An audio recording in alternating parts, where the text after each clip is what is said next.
Hello everyone, welcome to History and Culture. The officials of the Qing government always seem to be admired and revered by the people. Not only because they held high positions, enjoyed substantial incomes and privileges, but also because during that era, being a high-ranking official in the Qing government meant more than just having power, it meant taking on the significant historical responsibility for the country and the nation. However, behind this admiration and reverence, a hidden truth lay. Qing government officials actually worked extremely hard. During the Qing Dynasty, officials had remarkably long working hours, often exceeding 14 hours a day, and there were no weekends. Around 6 o'clock in the morning, they needed to report to the court gate punctually to begin their workday. Work usually started around 8 in the morning and continued until noon or 2 or 3 in the afternoon. Due to antiquated transportation, travel efficiency was very low, and officials wasted a lot of time commuting. Those living closer to the palace were better off, but officials who couldn't afford city housing had to live in the suburbs, potentially spending 4 to 5 hours on the road. Especially during the Qianlong period, only princes, dukes, and top-ranking civil officials could commute in carriages, while others were required to ride horses. If they were older, they could use carriages. This meant that Qing officials began their commute before dawn, and since public lighting was absent at the time, they practically commuted in darkness. For Qing government officials, going to work was just the start of their day. During the Qianlong period, the schedules of officials were tightly regulated.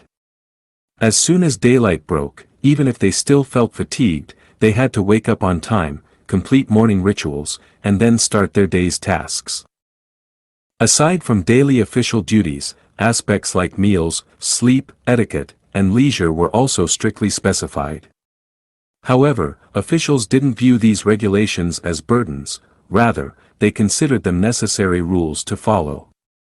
After court sessions, officials didn't finish for the day.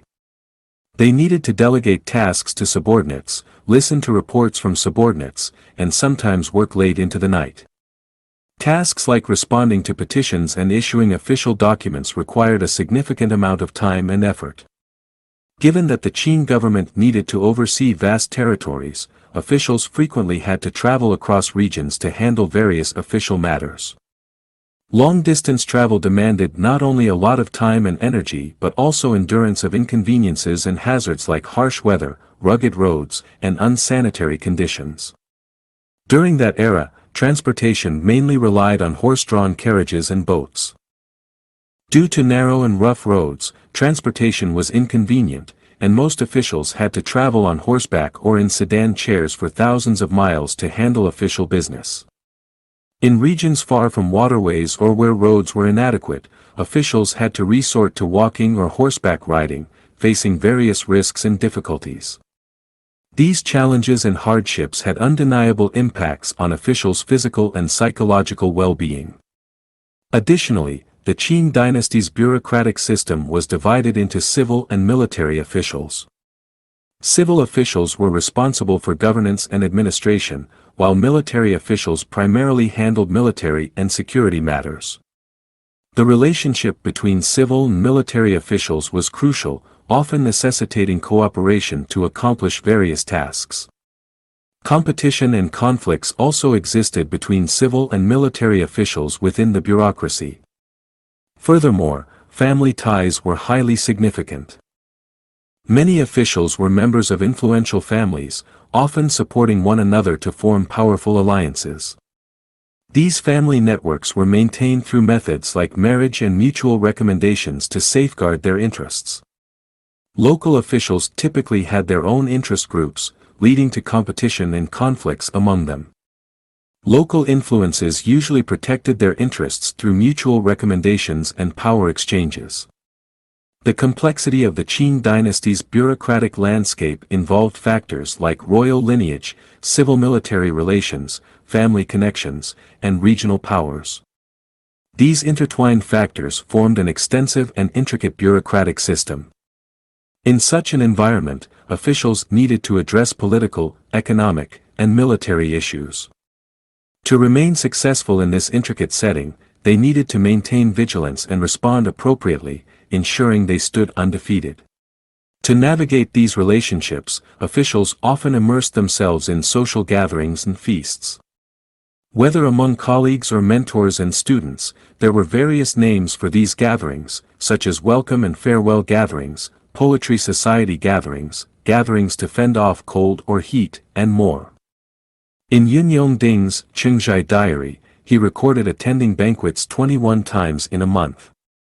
And Yongzheng, who wrote the Qing diary, was just a minor official. The situation would have been even busier for higher-ranking officials. From Yongzheng's perspective, attending court sessions each day wasn't particularly tiring. It was after court sessions that exhaustion truly set in.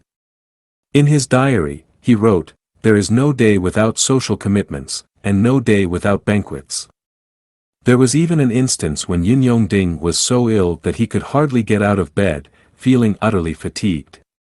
However, in the afternoon, many people came to visit him, and he had to endure his illness and properly host them. After all, being in this tumultuous environment, there was no escaping. If Yongzheng completely severed his social ties with other officials, he could easily end up isolated. In the court, without connections and foundations, progress would be extraordinarily difficult. Thus, despite not enjoying socializing, Yongzheng still had to gather his energy to receive every person who came to visit him. China has always been a society driven by interpersonal relationships. From the moment these Qing officials entered the bureaucratic arena, they were destined to not lead the tranquil and refined country life of ordinary people. After all, you can't have both the fish and the bear's paw. Choosing to chase after fame and fortune meant giving up the comfortable freedom of a tranquil life. As the last feudal dynasty in Chinese history, the extent of the Qing dynasty's corruption was evident. Especially in its final stages, the nation was plagued by incessant wars, citizens were left hungry and unclothed, and the officials in the imperial court were perpetually on edge, fearing that the slightest misstep would lead to severe consequences.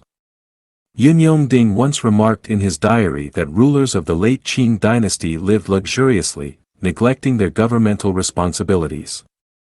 As for those high-ranking officials, they formed factions and pursued personal gains, consumed by the pursuit of power. It's easy to imagine the immense psychological pressure Qing dynasty officials endured in such a political environment. Joining the power struggles for elusive official positions meant treading dangerously close to the abyss. This is History and Culture channel. Like and subscribe are the biggest help and support for us. Thank you everyone. See you next time.